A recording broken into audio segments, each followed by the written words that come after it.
नमस्कार, myself Malika Parveen, assistant professor, government law college Bikaner. LLB first year के subject मुस्लिम विधि में हमने पहले हिबा क्या होता है उसके आवश्यक तत्व पढ़े। आज हम देखेंगे कि हिबा में यानी गिफ्ट कौन कौन सी प्रॉपर्टी की जा सकती है या कौन कौन सी ऐसी संपत्तियां हैं मुस्लिम विधि में जिसका हिबा किया जा सकता है। तो पहले भी मैंने बताया था कि मुस्लिम विधि में पैतृक संपत्ति जैसी कोई चीज नहीं होती है। जिस व्यक्ति के स्वामित्व में या जिसके टाइटल में कोई प्रॉपर्टी आ गई है वो उसी की सब अर्जित संपत्ति मानी जाती है। तो ऐसी कोई भी प्रॉपर्टी जिसका व्यक्ति ओनर हो, मालिक हो, वो अपनी प्रॉपर्टी का हिबा कर सकता है। हिबा करने की सीमाएं बताई थी, विषय वस्तु की सीमाएं बताई कि अगर कोई व्यक्ति अपने जीवन काल में प्रॉपर्टी का हिबा करता है तो वो संपूर्ण संपत्ति का हिबा कर सकता है। अब वो कौन सी प्रॉपर्टियां हो सकती है जिसका हिबा किया जा सकता है, ठीक है। तो फर्स्ट आती है चल संपत्ति, मूवेबल प्रॉपर्टी, यानी ऐसी कोई प्रॉपर्टी जो एक स्थान से दूसरे स्थान पर आसानी से ले जाई जा सकती हो। गहनों का संदूक, कोई भी प्रॉपर्टी जो एक स्थान से दूसरे स्थान पे ले जाई जा सकती हो, तो उस चल संपत्ति मूवेबल प्रॉपर्टी का हिबा किया जा सकता है। लेकिन हिबा करने की आवश्यक शर्त क्या है? कब्जे का परिधान किया जाना चाहिए। कब्जा यानी पोजीशन डोनर से निकल के डोनी में यानी दाता से कब्जा अदाता को मिलना जरूरी है, तब चल संपत्ति या मूवेबल प्रॉपर्टी का हिबा पूर्ण होता है। अन्यथा अगर कोई व्यक्ति कह देता है कि मेरे पास एक गहनों से भरा हुआ संदूक है, बॉक्स है, मैं बी को हिबा करना चाहता हूँ, तो गहनों से भरा हुआ बॉक्स क्या है? मूवेबल प्रॉपर्टी है ए की। उसने ये कह दिया, घोषणा कर दी, अदाता बी लेने के लिए स्वीकार, उसने सहमति भी दे दी, लेकिन उस गहनों के संदूक का पोजीशन ए से निकल के वो पोजीशन बी को मिलेगा, तब वो हिबा पूर्ण होता, अन्यथा हिबा पूर्ण नहीं होता। वैसे ही सेकंड आता है धन, मनी, यानी धन का भी किसी व्यक्ति के पास कितना धन है वो उस धन का, संपूर्ण धन का या धन के भाग का हिबा कर सकता है। अगर वो उस धन के, मान लो ए के पास में 5 लाख रुपए हैं, एग्जाम्पल ए के पास में 5 लाख रुपए हैं और वो अपने बही खाता में लिख देता है कि इसमें से 2 लाख रुपए मैं बी को हिबा करता हूँ। उसने अपने बही खाता में एंट्री कर ली कि मैं 2 लाख रुपए बी को हिबा करता हूँ, तो क्या हिबा पूर्ण हुआ? नहीं। हिबा को पूर्ण होने के लिए उन 2 लाख रुपए या उस 2 लाख के धन की का पोजीशन बी के पास जाएगा, तब हिबा पूर्ण होगा, ठीक है। नेक्स्ट आता है इमूवेबल प्रॉपर्टी या अचल संपत्ति का भी हिबा किया जाता है, यानी जमीन जायदाद, जमीन का। अगर कोई व्यक्ति अपनी इमूवेबल प्रॉपर्टी का हिबा करता है, बी के पक्ष में, किसी अदर के पक्ष में हिबा करता है, तो उसको पोजीशन देना आवश्यक है। जब तक हिबा में पोजीशन नहीं दिया जाएगा, हिबा पूर्ण नहीं होगा। चाहे मूवेबल प्रॉपर्टी है, चाहे मनी है, धन है, चाहे इमूवेबल प्रॉपर्टी है, कोई भी प्रॉपर्टी हो जिसका हिबा किया जा रहा है, तो डोनर द्वारा उसका पोजीशन डोनी यानी अदाता को मिलना आवश्यक होता है। जब तक पोजीशन नहीं दिया जाएगा हिबा पूर्ण नहीं होता, ठीक है। तो पोजीशन होना आवश्यक है, लेकिन कब पोजीशन देना आवश्यक नहीं होगा? यानी मैंने 6-7 अपवाद बताए हैं।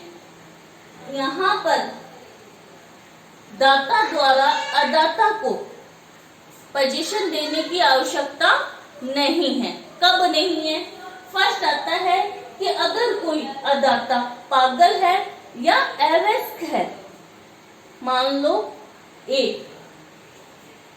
पागल है या अवयस्क है, तो उसके माता पिता द्वारा या अन्य किसी संरक्षक के द्वारा पागल या अवयस्क ए के पक्ष में कोई प्रॉपर्टी, चाहे मूवेबल हो चाहे इमूवेबल हो या कोई धन हो, उसका पोजीशन देने की आवश्यकता नहीं है। क्यों नहीं है? कि उसके मदर फादर, उसके संरक्षक कोई भी है, वो उसके संरक्षक में रहता है, उनकी कस्टडी में रहता है, उनकी गार्जियनशिप के अंडर रहता है। तो माता पिता द्वारा अगर अपने ही बालक बालिका के जो पागल है या माइनर है, उनके पक्ष में अगर हिबा किया जाता है, तो वहां पर माइनर या जो अनसाउंड माइंड है उसके पक्ष में अगर हिबा किया जाता है, तो वहां उन्हें उस प्रॉपर्टी का पोजीशन देने की आवश्यकता नहीं होती। ठीक है, फर्स्ट आ गया इसमें। सेकंड इसी में आता है कि अगर माता या पिता के द्वारा अपने बच्चों जो मेजर हैं, जो स्वस्थित हैं, साउंड माइंड हैं, उनके पक्ष में अगर हिबा किया जाता है, तो वहां पर पोजीशन देने की आवश्यकता नहीं है, बशर्ते जिसको हिबा किया जा रहा है वो उनके साथ में ही रहता हो। मान लो एक ही घर है, उसमें एक फादर है और बी उसका पुत्र है या पुत्री है। अगर ए के द्वारा बी के पक्ष में कोई हिबा किया जा रहा है, तो वहां पर पोजीशन देने की आवश्यकता नहीं है। थर्ड आता है दादा के द्वारा अपने पोते को ग्रैंडफादर के द्वारा अपने पोते पोतियों के पक्ष में हिबा किया जा सकता है, बशर्ते लेकिन उनके पिता की मृत्यु के बाद में, जैसे ए है, ठीक है, ये पौत्र है, दादा बी है, ग्रैंडफादर है, ठीक है, दादा के द्वारा बी के द्वारा ए के पक्ष में हिबा किया जा सकता है, पोजीशन देने की आवश्यकता नहीं है।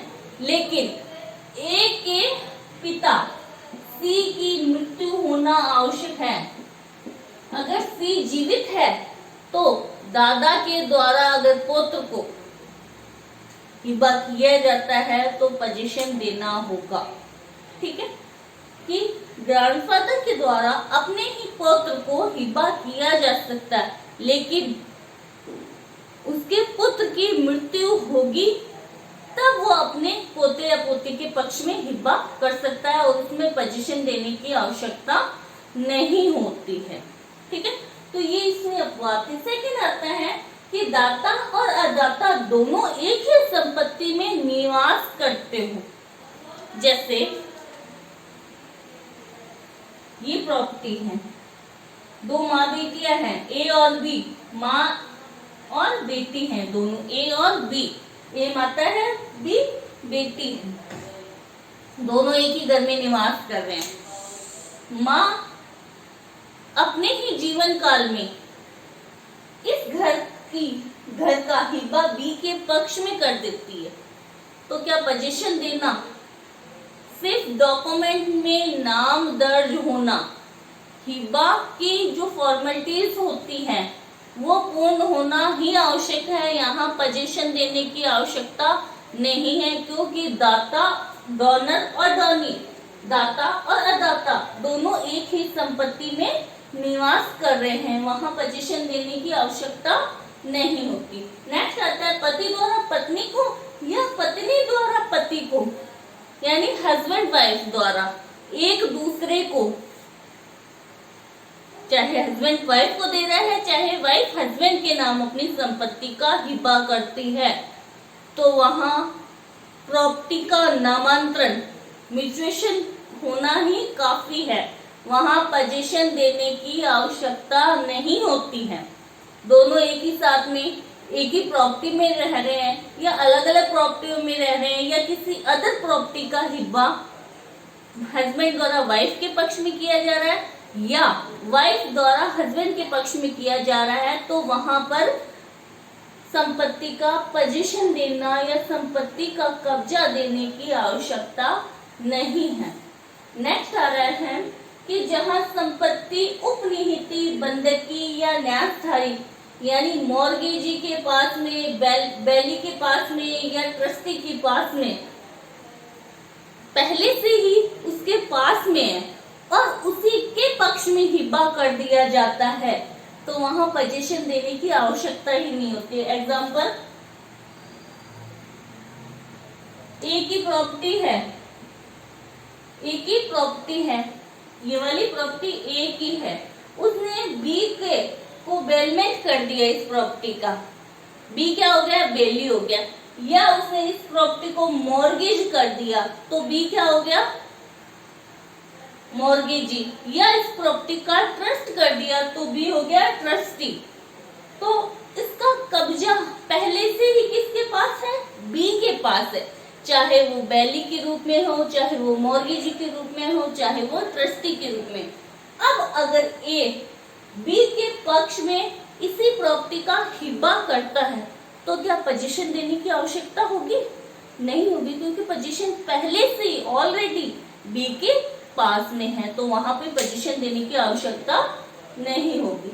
नेक्स्ट आता है अमूर्त प्रॉपर्टी, संपत्ति, ऐसी प्रॉपर्टी जो देखी ना जा सकते, अमूर्त प्रॉपर्टी है, इनविजिबल प्रॉपर्टी है, तो उसका पोजीशन देने की आवश्यकता नहीं है, जैसे ट्रेडमार्क, कॉपीराइट, पेटेंट, ठीक है, यहाँ पर पोजीशन देने की आवश्यकता नहीं। फिर आता है नेक्स्ट आंशिक परिदान,